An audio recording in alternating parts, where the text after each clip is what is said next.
तो पटना में दो बड़ी घटनाएं हुई हैं। सबसे पहले उन घटनाओं के बारे में आपको बता दें। देखिए, पहली खबर जो अभी हमने आपको दी, कंकड़बाग इलाके में आर्मी जवान बबलू कुमार की हत्या का मामला सामने आया है। अरुणाचल प्रदेश में आर्मी जवान बबलू की पोस्टिंग थी और पटना जब वो पहुंचे थे तो आज उनकी हत्या कर दी गई। भाई के साथ बताया जा रहा है कि रेलवे स्टेशन जा रहे थे बबलू कुमार, उसी दौरान इस पूरी घटना को अंजाम दिया गया। पटना में एक और बहुत बड़ी वारदात हुई है और आज सुबह ही हमने पटना से एक और खबर आपको दी थी, जहां कोचिंग से लौट रही एक छात्रा को दिन दहाड़े गोली मार दी गई थी। और एक जानकारी यह भी मिली थी कि छात्रा कोचिंग से वापस अपने घर पैदल जा रही थी, लेकिन बीच रास्ते में ही उसके साथ इतनी बड़ी घटना घटती है। पटना के सिपारा इलाके में एक युवक ने उसे गोली मार दी है। फिलहाल छात्रा अस्पताल में भर्ती है और वहां पर उसकी जो हालत है वो बहुत ज्यादा क्रिटिकल बताई जा रही है। तो ये दो बड़ी घटनाएं जो कि राजधानी पटना की है। TV9 भारतवर्ष के संवाददाता रुपेश कुमार ने पटना में वारदात वाली जगह का जायजा लिया है, वहां से उनकी रिपोर्ट हम दिखाते हैं।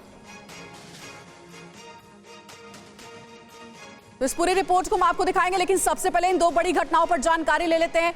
पटना से रुपेश कुमार हमारे संवाददाता हमारे साथ जुड़ गए हैं। रुपेश, जाहिर है अभी अभी सरकार बदली है, नीतीश कुमार आरजेडी के साथ गए हैं और आरजेडी के बारे में लगातार, चाहे बीजेपी हो या खुद जेडीयू भी इससे पहले हो, जंगल राज को लेकर के कई सारे सवाल उठाते रहे हैं आरजेडी के ऊपर। लेकिन ये जो दो बड़ी घटनाएं हैं, हत्याकांड की, एक छात्रा को दिन दहाड़े गोली मार दी जाती है और उसके बाद एक आर्मी जवान को गोली मार दी गई है। फिर से बीजेपी के पास एक बहुत बड़ा मुद्दा लग गया है, सरकार और कानून व्यवस्था पर सवाल उठाने का।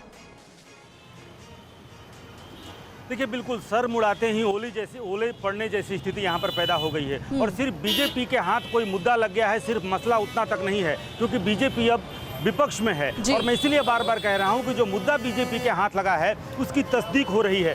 जगह जगह जो खून की निशानदेहियां हैं, जिस तरीके से मैंने कुछ देर पहले दिखलाया था कि जो छात्रा की गोली मारी गई, वहां भी कुछ इसी तरह की स्थिति थी। अब मैं कंकड़बाग में मौजूद हूं और कंकड़बाग में ये जो चंदन ऑटोमोबाइल्स और ये जो मेन रोड है, यहाँ पर आप देखिए कि जिस तरीके से यहाँ पर खून की निशानदेहियाँ ये बिखरी पड़ी हैं, ये अपने आप में दिखलाने के लिए काफ़ी है कि किस तरह से क्या घटना यहाँ पे हुई होगी, कितना खून यहाँ पे। यानी कि ये माना जा रहा है और ये कहा जा रहा है, हालांकि सीसीटीवी खंगाला जा रहा है। सामने अगर आप देखें तो यहाँ पर ये सीसीटीवी मौजूद है, दोनों तरफ सीसीटीवी लगा हुआ है।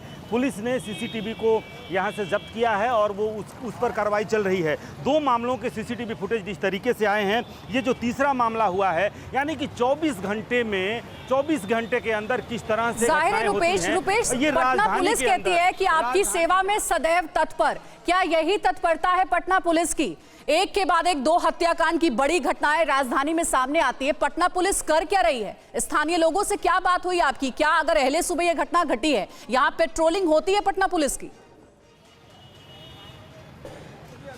देखिए, बिल्कुल कहने को पेट्रोलिंग भी होती है और तमाम तरह के जो पूरा जो तंत्र है, लेकिन राजधानी में अगर इस तरह की स्थिति पैदा होती है कि एक अहले सुबह दो घटनाएं होती हैं और दोनों में एक में गोली मारकर हत्या कर दी जाती है, दूसरा में हत्या के इरादे से ही गोली मारी जाती है। गले में अभी उस बच्ची के गले में गोली जो है वो अटकी हुई है और वो जूझ रही है, जीवन और मौत के बीच जूझ रही है। गोपालगंज में दिन दहाड़े लूट हो जाती है, लेकिन राजधानी के अंदर जहां पूरी की पूरी सरकार बैठती है, जहां तमाम पुलिस की मुस्तैदी के दावे किए जाते हैं, जहां विधानसभा के अंदर एक शराब की बोतल पाई जाती है तो डीजीपी खुद उस घटनास्थल पर पहुंच जाते हैं। लेकिन क्या यहां जहां राजधानी में एक सुबह दो गोली मारने की घटनाएं हो जाती हैं? रुपेश, अगर संभव हो तो आसपास के लोगों से जरा बात करिए, उनसे जरा पूछिए कि आखिर राजधानी पटना में कानून व्यवस्था का ये हाल क्यों है कि दिन दहाड़े कोई भी किसी को गोली मार देता है? बिल्कुल यहाँ पर लोग हैं, हम पूछने की कोशिश करते हैं। ये बताइए, आप लोग क्या यहीं के दुकानदार हैं? हाँ, यहीं पर तो हैं। तो ये कब से आप खून देख रहे हैं, कुछ पता है इसके बारे में? ये तो हम 6 बजे करीब आए तो देखे तो खून यहाँ पर गिरा हुआ है। तो फिर पता करने की कोशिश की आपने? पता यहाँ पर कोई आदमी नहीं था तो पता कैसे करते? उस समय नहीं कोई आदमी यहाँ नहीं था। किसी ने देखा जो घटना हुई कुछ? हम तो अभी आ रहे हैं, हाजीपुर चले गए तो अभी आ रहे हैं। अच्छा, तो आप इधर आइए, आप तो लग रहा है यहीं पे हैं। कब आपने देखा ये? मालूम नहीं है, कुछ पता नहीं है। हम लोग सामने चले जाते हैं घर, तो आकर देखा होगा ना कि ये खून नहीं, हम तो अभी देख रहे हैं। लेकिन लोगों के बीच ये कौतूहल है कि भाई ये खून ब्लड कहाँ से इतना सारा गिरा हुआ है। ये हम देखे आकर के तो उस समय 5-6 को आदमी यहाँ पर देख रहा था। क्या चिंता का विषय है? और दो घटनाएं हुई हैं राजधानी के अंदर, दो घटनाएं हुई हैं। एक लड़की को गोली मार दी गई और यहाँ पर एक आर्मी का जवान, अब जो कहें इसे शहीद हो गया या फिर मारा गया। चिंता का विषय तो है।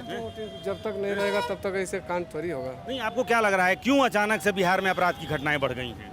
तो इसके हम तो नहीं बता सकते सर, लेकिन क्या हम लेकिन ये है कि लोगों के बीच जरूर ये है कि अचानक से इस तरह की घटनाएं, और सुबह से जिस तरीके से हम खून दर खून दिखला रहे हैं, रुपेश, सुबह में जहां मैं पहुंचा सिपारा इलाके में, वहां भी खून बिखरा पड़ा है। ये देखिए विपक्ष की तरफ से बड़ा हमला बोला जा रहा है। बहुत अहम ये है, ऐसी वारदात और ऐसी घटना भी हो रही है जिसको देखकर ये कहा जा सकता है कि एक के बाद एक इस तरह की घटनाएं हो रही है जिससे कानून व्यवस्था पर सवाल उठता है। क्या सरकार का पक्ष है? क्या उनकी तरफ से कहा जा रहा है? क्या आरजेडी का पक्ष है? क्योंकि आरजेडी ही सवालों के घेरे में है और फिर नीतीश सरकार। देखिए, सरकार तो व्यस्त है राजनीति करने में, क्योंकि जब कानून मंत्री ही कानून के शिकंजे में हैं और सरकार से प्रश्न किया जाता है तो सरकार कहते हैं कि हमें तो पता नहीं है। किसने जलाई बस्तियां, बाजार क्यों जले, मैं चांद पर गया था, मुझे कुछ पता नहीं। जो सरकार महीनों महीनों, और ये हर दूसरे साल पे हो रहा है, किसके साथ जाएं, किसके साथ गठबंधन तोड़ें, सरकार का एक इकबाल होता है, पुलिस की एक हनक होती है। पुलिस का हनक और सरकार का इकबाल अगर समाप्त हो जाएगा तो इसी तरह से खून के धब्बे और खून बिखरे पड़े आपको सड़कों पर दिखेंगे। ये पूरा मामला सरकार के इकबाल और पुलिसिया हनक, क्योंकि ये जो दोनों चीज़ें हैं, प्रशासन अपने इकबाल से चलता है, पुलिस की जो व्यवस्था है वो अपने हनक से। कानून के डंडे का जोर, लोगों के मन में कानून के प्रति एक खौफ होना चाहिए और वो खौफ कहीं ना कहीं कम हुआ है, ये सबसे अहम बात है। और जब इकबाल, हनक, खौफ ये जब कम होगा तो राजधानी की सड़कों पर सरेआम खून बिखरे हुए मिलेंगे। और ये वाकई चिंता का विषय है। जैसे लोग कह रहे हैं कि चिंता का विषय है, एक समय में राजधानी के अंदर दो जगह खून पर इस तरह से खून बिखरे हुए आपको मिले तो ये चिंता का विषय है। लेकिन रुपेश आंकड़े क्या कहते हैं? आंकड़े क्या कहते हैं? नीतीश सरकार के दौरान क्या अभी तक 2 दिन पहले तक, 4 दिन पहले तक, जब तक स्वेरिंग इन हुई तब तक क्या ग्राफ कम था अपराध का और एकदम क्या वापस ग्राफ बढ़ गया है? या जब ये सरकार सामने आई तभी से, नीतीश ने जब मुख्यमंत्री बने, उन्होंने शपथ ली, तभी से ये हालत है? क्या है आंकड़े, क्या कहते हैं, ग्राफ क्या कहता है क्राइम का? विपक्ष तो आरोप लगाएगा ही, लेकिन असलियत क्या है जमीनी? देखिए, जिस दिन सरकार ने शपथ ली थी उस दिन 3 घटनाएं हुई थी। राजधानी के अंदर टोयोटा मोटर्स में लूट की घटना हुई थी, जमुई में एक हत्या हुई थी, गोपालगंज में भी एक गोलीबारी की घटना हुई थी। तब हम लोगों ने कहा था कि सरकार को मोहलत मिलनी चाहिए। इतना जल्दी जो विपक्ष कह रहा है कि जंगल राज रिटर्न्स, सरकार के साथ शायद ये जल्दबाजी होगी या नाइंसाफ़ी होगी कि नीतीश कुमार के साथ आरजेडी का गठबंधन होता है और तुरंत ये कह देना कि बिहार में जंगल राज रिटर्न्स, शायद ये बहुत जल्दबाजी है। लेकिन अब जब पूरी सरकार ने शपथ ले ली है, पूरी सरकार ने ये जल्दबाजी भी दिखाई कि कहीं कोई चूक नहीं हुई है, इधर शपथ ग्रहण समारोह होता है, इधर मंत्री अपना अपना पद लेते हैं।